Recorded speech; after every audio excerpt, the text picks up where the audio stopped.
Bueno, ¿cómo están? Mi nombre es Ignacio Borón, soy investigador del 3IA, investigador de CONICET en el 3IA de la Universidad de San Martín. Y bueno, trabajo en el Laboratorio de Procesos Integrados de Análisis y Remediación Ambiental. Y en esta breve presentación voy a intentar aportarle algunos elementos de la química analítica. Van a ser conceptos, criterios generales, sin entrar en demasiado detalle. Y bueno, la idea es que les puedan servir. Para llegar a la química analítica y a las preguntas que intentemos responder, yo elijo partir de los conflictos ambientales, que muchos los conocemos. Ahí hay una imagen del Atlas Ambiental que les recomiendo visitar. Están mapeados los conflictos ambientales en todo el mundo, en particular ahí se ven en América Latina, Centroamérica, y seleccioné algunas imágenes de luchas ambientales icónicas en la Argentina. Bueno, la de Chubut con el tema de la minería que resurgió hace poco, histórica la de Gualeguaychú respecto a las papeleras, una de las primeras movilizaciones grandes referida a temas ambientales. El logro en Córdoba en Malvinas, donde lograron que no se instale la planta de Monsanto, y quizá un caso no tan conocido en Vicente López, referido a la costa, a la privatización de la costa y el acceso al espacio público, a la zona ribereña. En todos los casos el factor común es el agua. Y en particular los impactos, ¿sí? sobre esos cuerpos de agua, sobre esas fuentes de agua, por contaminantes. Brevemente definiendo contaminantes, vamos a entender como contaminantes esos compuestos que pueden ser de origen, que tengan origen en alguna actividad humana, más antrópico o incluso natural, como es el caso del arsénico en cuerpos de agua subterráneo en provincia de Buenos Aires, centro de la provincia y del país. Y esos compuestos van a ser contaminantes en la medida en que tengan un impacto sobre el ambiente y la salud de las personas. La cuestión respecto de estos contaminantes es que hay muchas preguntas en torno de ellos, para las cuales muchas veces no se disponen datos suficientes para responderlas. ¿Cuál es el origen y el destino de esos contaminantes? ¿Sí? Una vez que alcanzan las fuentes de agua, ¿qué concentración alcanzan y cuánto tiempo permanecen en esos lugares? ¿Con qué concentraciones y qué impacto tienen en el ambiente y la salud? Para responder estas preguntas necesitamos a la química analítica, que provea de técnicas de detección adecuadas para determinar esas concentraciones y obtener esa información, esos datos que nos den información para responder estas preguntas. Bueno, definiendo un poco entonces qué es la química analítica, saqué una definición de internet. Dice que es el área de la química que tiene como finalidad el estudio de la composición química de un material, una muestra, y dice por métodos de separación y análisis. O sea que la química analítica no solo mide, también necesita muchas veces separar las sustancias para poderlas medir. Eso lo vamos a ver ahora un poco más en detalle adelante. Y bueno, elegí esta foto vamos a mandar un poco de fruta y a tomar esa vieja metáfora de contar peras, separar las peras y las bananas de la docencia, para hablar un poco de la analítica. A través de estas técnicas y este estudio de la composición, la química analítica desarrolla metodologías y las aplica de medición para poder responder preguntas. Por ejemplo, en este caso, que podría preguntarme qué porcentaje del total de frutas consumidas en la Argentina ocupan los cítricos. Bueno, si nos ponemos a pensar un rato, se van a dar cuenta de que para poder responder esa pregunta necesitaríamos una serie de datos, saber qué cantidad de cítricos se consumen, saber qué cantidad de frutas se consumen en la Argentina y calcular los porcentajes. Más puntualmente, la química analítica hace dos tipos de preguntas, si quieren, y tienen que ver por un lado con el análisis cualitativo, ¿sí? Que son preguntas que apuntan a la identificación de analitos, que van a ser analitos, le vamos a llamar a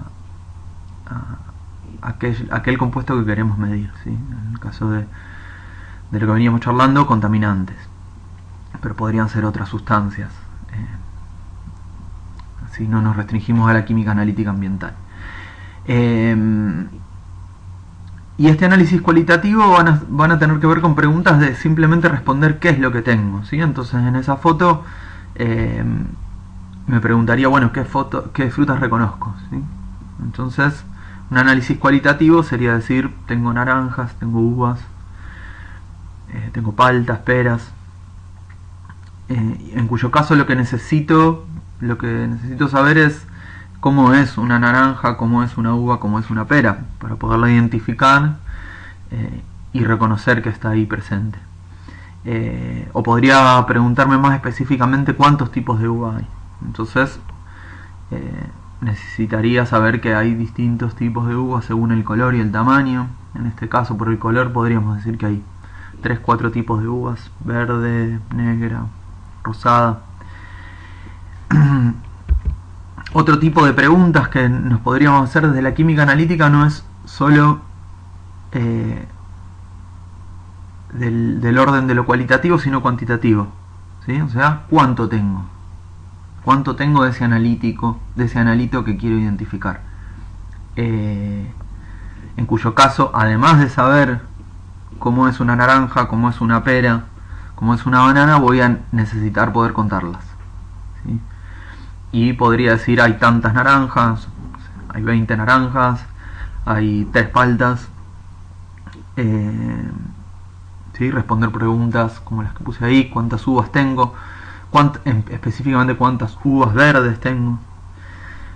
O a partir de esos números, como planteaba un poco la pregunta inicial, calcular porcentajes, tanto por ciento de las frutas son naranjas o son uvas, y eso de alguna manera podemos pensarlo como una medida de concentración, ¿sí? Cada tanta cantidad de frutas tengo 10 naranjas, ¿sí? Ahora tomo ese concepto y lo vamos a profundizar un poco. Tomamos el caso de las frutas y no es, si bien estábamos hablando del agua y de la contaminación del agua, no está lejano a la cuestión de los pesticidas. Yo les quería dejar acá esta imagen para que, si tienen ganas, lo busquen. Este es un trabajo que hizo un abogado, una publicación de un abogado, Fernando Cabaleiro, que lo que hizo fue ordenar la información que logró hacer pública a través de acciones al Estado de mediciones que hizo SENASA en pesticidas en frutas y verduras. Está muy interesante. Ahí tienen ejemplos de las 10 frutas y verduras más contaminadas.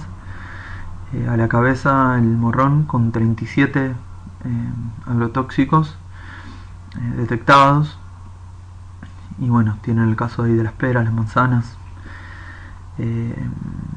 Bueno, tiene información bastante detallada y accesible, ¿sí? Aún publicado el informe de SENASA es una planilla con números muy difícil de interpretar. Este material de naturaleza de derechos es bastante claro al respecto y nos da una idea bastante clara de que los pesticidas no son solo un problema, como vimos al inicio, de zonas cercanas, relativamente cercanas al lugar donde se aplican estos pesticidas, sino también de quienes consumimos productos producidos con, con esos pesticidas.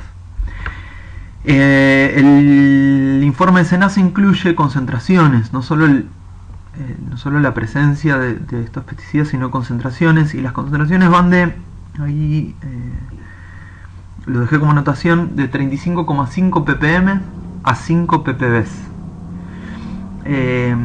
Y estos números así, pelados, como que no nos dicen demasiado. Son datos que no nos están dando información. Tendríamos que saber un poco qué implican esos valores. Tienen unidades, ¿no? De las cuales esos valores pueden o no ser relevantes. Una de las cosas importantes a saber es qué límites están establecidos, ¿no? Me puede servir para interpretar esos números. Buscar, SENASA tiene publicados valores límite de presencia de estos pesticidas en frutas y verduras. Eso me puede dar una idea de si esos valores están por encima o por debajo. Saber qué capacidad tienen de medir las técnicas que utilizan, ¿no? Ahí les puse, dice 5 ppb y dice LC. Puse LC porque es el límite de cuantificación.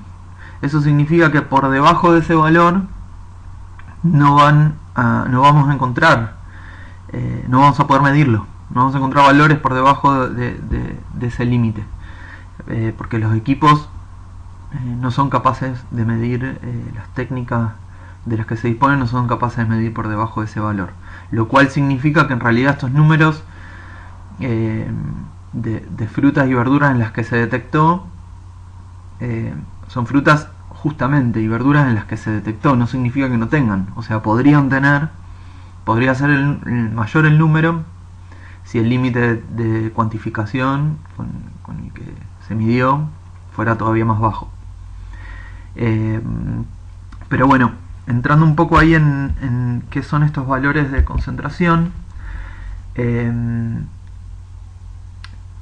ahí puse un ejemplo de que veamos un poco qué es una parte por millón, por ejemplo. Si yo tomo un cubo, ese que está al lado del bidón, que dice 1, y eso lo considero una parte, y la divido en 1000 partes iguales, voy a tener la milésima parte de ese cubo. Si a esa milésima parte, que es el segundo cubo, lo vuelvo a dividir en 1000 partes, voy a tener la milésima parte de la milésima parte. Eso es una parte por millón.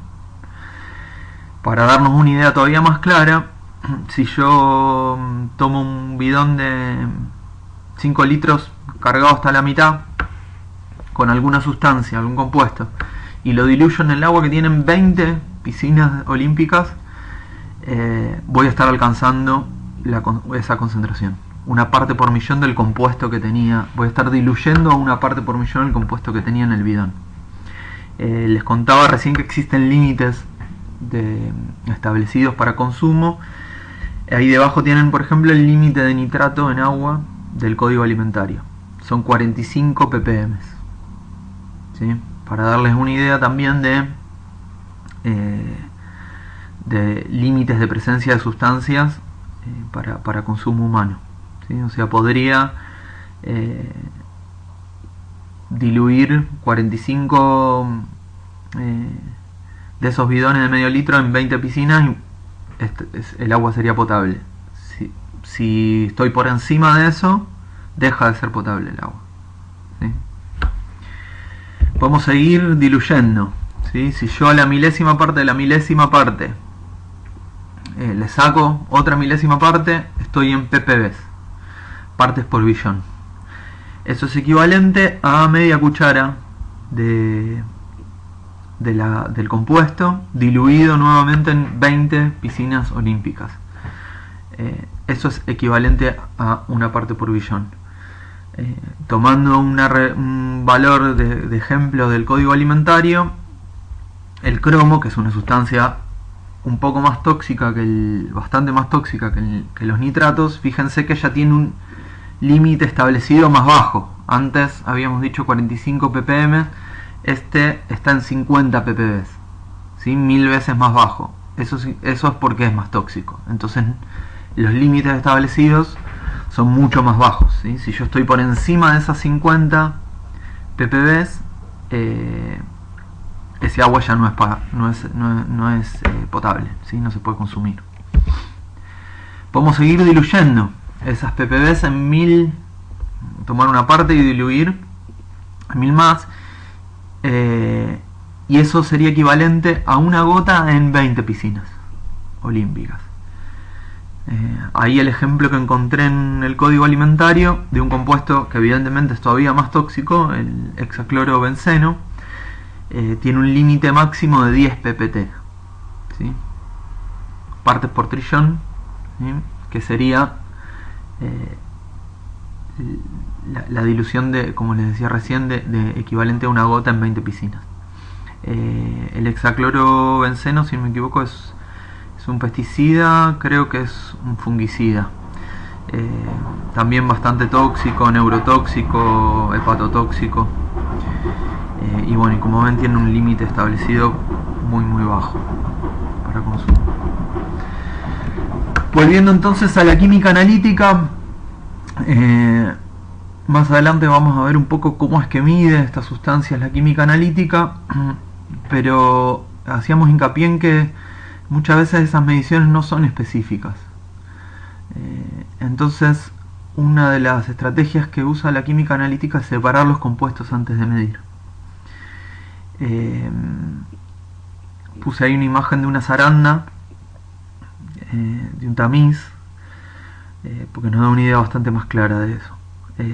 Fíjense que yo en el tamiz voy a tener un tamaño, ¿sí? Establecido por la malla, en el cual algunos compuestos, en este caso compuestos no, algunas partículas, ¿sí? Van a pasar por ese tamiz, ¿sí? Y otras no. Entonces voy a estar separando lo más fino del suelo, ¿sí? Utilizando ese tamiz, y voy a estar reteniendo lo más grueso. La química analítica utiliza estrategias similares. Una es a través de la cromatografía, aprovechando la interacción que tienen las moléculas con superficies. Ahí pegué una foto de una imagen de una experiencia que se puede hacer, bastante sencilla, utilizando un extracto de acelga, de alguna hoja. Se coloca un pedazo de papel, y se permite en líquido de extracción, y se le permite ir subiendo por el papel, y lo que se ve es que a medida que el líquido va avanzando, va subiendo por el papel, arrastrando los compuestos, algunos compuestos de ese extracto vegetal se retienen más que otros, ¿sí? En el papelito final, ahí ven que las clorofilas quedan más retenidas, y otros pigmentos avanzan más por el papel, y eso tiene que ver en este caso con cómo interactúa, ¿sí? La clorofila y el resto de los pigmentos con la celulosa del papel, ¿sí? Que retiene más a unos que otros. Entonces, de esa manera, lo que yo veía como una mezcla de colores, ahora lo puedo discriminar, ¿sí? Voy a ver los compuestos tipo los carotenos más amarillos por un lado y las clorofilas más verdes por el otro, y me va a permitir identificarlas, ¿sí? En la analítica se hacen, esta es una de las estrategias más comunes de separación. Otra es marcar los compuestos. Tomé ahí este tema que está ahora dando vueltas bastante, de etiquetado de productos. Yo voy a una góndola y lo que voy a ver en los paquetes es información que tenga que ver, que me tiente a comer eso, ¿no? Que me abra el apetito, que me den ganas de comer esas galletitas de chocolate, pero poca información voy a tener sobre el contenido de calorías, de grasas saturadas, azúcares de ese alimento. Quienes impulsan el etiquetado, bueno, lo hacen argumentando que es necesario que esa información esté más clara para podernos alimentar de manera más saludable. De la misma manera se pueden marcar, etiquetar los compuestos para poder reconocerlos en una mezcla, ¿sí? El caso que tienen ahí es una mezcla de dos compuestos que en el primer tubo se las mezcla con partículas magnéticas unidas a un anticuerpo. Los anticuerpos son moléculas biológicas que producimos para reconocer patógenos, ¿sí? y despertar una respuesta inmune, pero también se los viene utilizando hace bastante tiempo para reconocer compuestos, ¿sí? Entonces es posible unirlos a estas partículas magnéticas y que al exponerlos a una muestra se una ese complejo de partícula magnética y anticuerpo con la sustancia que quiero etiquetar. Y después, en este caso, siendo una partícula magnética, exponerle un campo magnético y retenerla y separarla del resto de los compuestos. También podría usar no sé, una partícula con alguna propiedad o molécula fluorescente. Bueno, hay una serie de estrategias para esto. Bueno, y una vez que logré separar el compuesto, ahora sí toca el momento de medir. La mayoría de los analitos de las moléculas que querramos detectar no las podemos ver porque son muy pequeñas. Entonces voy a tener que utilizar magnitudes medibles para poderlas reconocer. Como son, por ejemplo, ahí enumeré algunas. El peso, ¿sí? ¿Cómo uso el peso para poder medir una sustancia? Bueno, los métodos se llaman métodos gravimétricos. Por ejemplo, lo que podría hacer es utilizar una reacción. Yo tengo mi analito en solución, utilizar una reacción química que produzca un precipitado con ese analito, ¿sí? Con ese analito y ninguna del resto de las sustancias que tengo presente. Entonces después separo el líquido, me quedo con el precipitado y lo peso. Ese peso va a ser el peso del producto de la reacción, pero voy a poder calcular a qué cantidad de analito en solución correspondía. Puedo utilizar métodos volumétricos también, midiendo volumen. Estaremos más o menos familiarizados en general con la titulación, ¿no?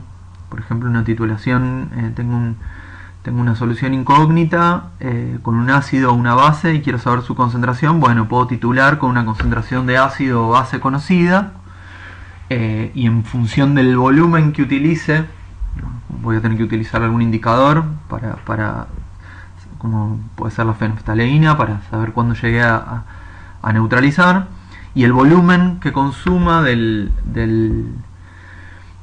mi ácido o base conocida me va a servir para saber cuál era la concentración de mi ácido base incógnita en la mezcla. También se pueden hacer medidas de fenómenos eléctricos, ¿sí? La electroanalítica por ahí es más difícil de imaginar y de representar. Se miden corrientes, voltajes, resistencias.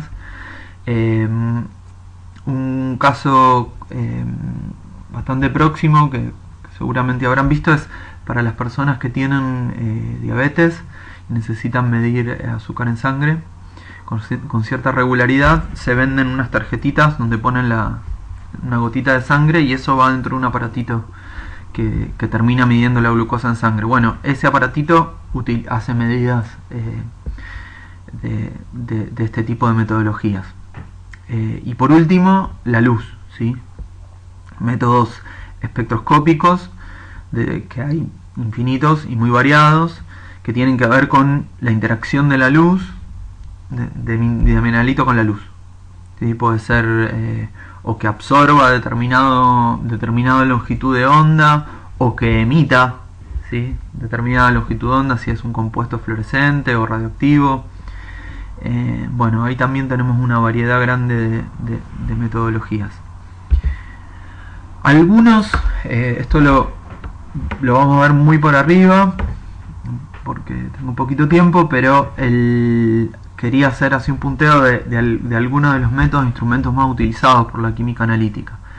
Recién mencionábamos a la titulación y a las tiras colorimétricas, no las mencionamos, pero son técnicas relativamente accesibles, que no requieren de equipamiento sofisticado. En el caso de las tiras, que no lo habíamos mencionado, pero seguramente lo conozcan, son tiras que tienen un compuesto cuyo color cambia con el pH. Entonces puedo poner en esas tiras, sumergirlas o poner una gota de la muestra y ver a qué color alcanza, y eso me da información sobre el pH de la solución. Son técnicas bastante sencillas y accesibles. Después ya sí tenemos metodologías que requieren de equipamiento más sofisticado. Tenemos arriba este bastón negro conectado a este aparato con un display. Es una sonda multiparamétrica.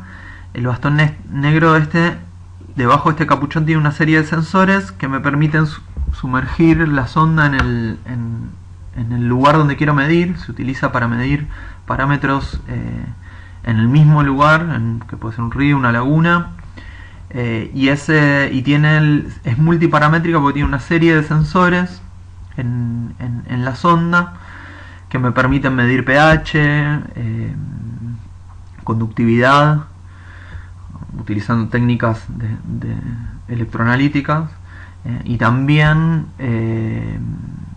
turbidez, por ejemplo, ¿sí? Que ahí lo que tiene es un sensor de luz. Eso es en base a un sensor de luz. Lo que mide es, a mayor turbidez, mayor dispersión de la luz. Entonces, bueno, son instrumentos que se pueden acoplar en una sola sonda, y lo vuelve bastante práctico poderlo medir ahí, no tener que llevarse la muestra al laboratorio para medirlo. Otros equipos ya un poco más complejos son el espectrofotómetro, que es un equipo bastante común en los laboratorios, que me permite medir compuestos que absorban luz en general en el espectro UV visible, y me permite hacerlo con bastante precisión respecto de la longitud de onda, de manera de que si yo tuviera una mezcla y alguno de los compuestos es coloreado y ese color se encuentra en la absorbancia, digamos, de ese compuesto, se encuentra en una longitud de onda relativamente específica dentro de esa mezcla, voy a poder cuantificarlo, o producir una reacción con algún, como les contaba antes en el caso de la gravimetría, producir alguna reacción que genere color específica con el analito que quiero detectar,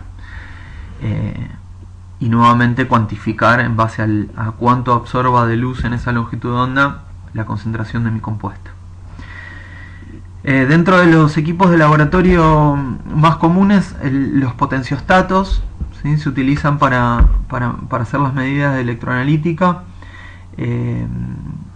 Son equipos relativamente accesibles para un laboratorio, no tan complejos, y como les contaba, hay versiones más sencillas, ¿sí? Que son las que me permiten, por ejemplo, esta técnica que les contaba para medir glucosa de personas con diabetes, equipos más pequeños y más limitados que también me permiten hacer este tipo de medidas. Ya en los laboratorios, como equipamiento más complejo, tomé estos dos casos de los más utilizados, que incluso me permiten medir, son bastante específicos, me permiten medir concentraciones en mezclas de compuestos con mucha más especificidad. Y en los dos casos, de alguna manera, lo que hacen es no solo medir, sino separar o pretratar la muestra de alguna manera para poder separar esos compuestos y después medirlos. El caso del HPLC o el CG, lo que hace es una cromatografía a través de unas columnas, separa los compuestos y en el caso del plasma acoplado inductivamente, ICP, de la sigla en inglés, lo que hace es vaporizar la muestra y ionizarla, ¿sí? Transformar todo lo que tenía en la muestra en iones. En los dos casos, ya sea el compuesto que se separó por cromatografía o por ICP, la muestra ionizada, voy a necesitar acoplar un detector, ¿sí? Que puede ser un detector del tipo, puede ser un espectrofotómetro, ¿sí? Que me permita medir ya esos compuestos o iones que separé por color, ¿sí? Por absorbancia en determinadas longitudes de onda, y también puedo utilizar una técnica que es la espectrometría de masa, que separa por masa, justamente, ¿sí? Separar esos compuestos y cuantificarlos y identificarlos por la masa que tienen. ¿Cómo aplicamos estas herramientas, o qué es lo que pasa cuando salimos a medir o a pensar cómo utilizar estas herramientas a un caso de análisis ambiental? Esto implica muchísimo más que conocer mi herramienta de medición. Acá hay algunos puntos que anoté. Lo primero va a ser siempre, y es fundamental, definir cuál es mi problema y cuál es la información que necesito, ¿sí? Para resolver ese problema, para responder la pregunta que me hice. Para eso voy a tener que seleccionar un método de medición adecuado, ¿sí? Algunas cosas sí ya las vimos, que tenga un buen límite de detección, el necesario, ¿no? Para lo que estoy buscando medir, tener una idea de, por ejemplo, qué concentraciones está el compuesto que quiero medir. Me da una idea de cuán bueno tiene que ser el límite de detección. No tiene tampoco sentido usar una técnica con muy buen límite de detección si no lo necesito, ¿sí? Si me puedo arreglar con una técnica que no tenga un límite de detección tan bueno. Bueno, y el resto de las cosas que fuimos viendo, cuál es la sensibilidad, si voy a necesitar para responder mi pregunta distinguir concentraciones entre sí, etc. Lo siguiente va a ser pensar muy bien, si es un problema ambiental y voy a tener que tomar muestras, cómo hago ese muestreo para poder responder esa pregunta que quiero responder. Ya sea, por ejemplo, si es un muestreo en un río y quiero estudiar cómo varía la concentración de un contaminante o la presencia de un contaminante en el tiempo, bueno, voy a tener que definir muy bien cada cuánto hago mis mediciones en el tiempo. Si lo que quiero ver es el efecto de un contaminante a lo largo de un curso de agua, bueno, cada cuánto voy a tener que, cada qué distancia voy a tener que tomar medidas. En general, el límite me lo va a poner mi capacidad de medición, ¿sí? ¿Cuántas medidas puedo hacer? En general definido por el costo de eso. Pero es un punto muy importante. Si voy a tomar muestra del río y de un punto en el río, bueno, ¿cómo la voy a tomar? La voy a tomar del fondo, la voy a tomar de arriba. Tomo varias muestras, las mezclo y saco de ahí una muestra que sea representativa. El siguiente punto, ya habiendo tomado la muestra, es, bueno, si hay que hacer alguna preparación, algún pretratamiento de la muestra en el laboratorio antes de medir, ¿sí? Puedo necesitar diluir para poder medir con mi técnica, puedo necesitar hacerle algún pretratamiento, como vimos, por ejemplo marcarlo con algún compuesto, hacer alguna reacción para poderlo identificar, lo que sea, y todo esto tiene que ver con lo que hacemos antes de medir. El punto 5 es hacer la medición finalmente, con todo lo que vimos que implica. Una vez que medí, no se termina la cosa. En general, el tratamiento de datos es muy importante, y esto va desde que en general las técnicas que vimos lo que me están dando es una señal de distinta naturaleza, a partir de la cual voy a tener que hacer cuentas, para poder llegar a un valor de concentración, por ejemplo. Eso de mínima.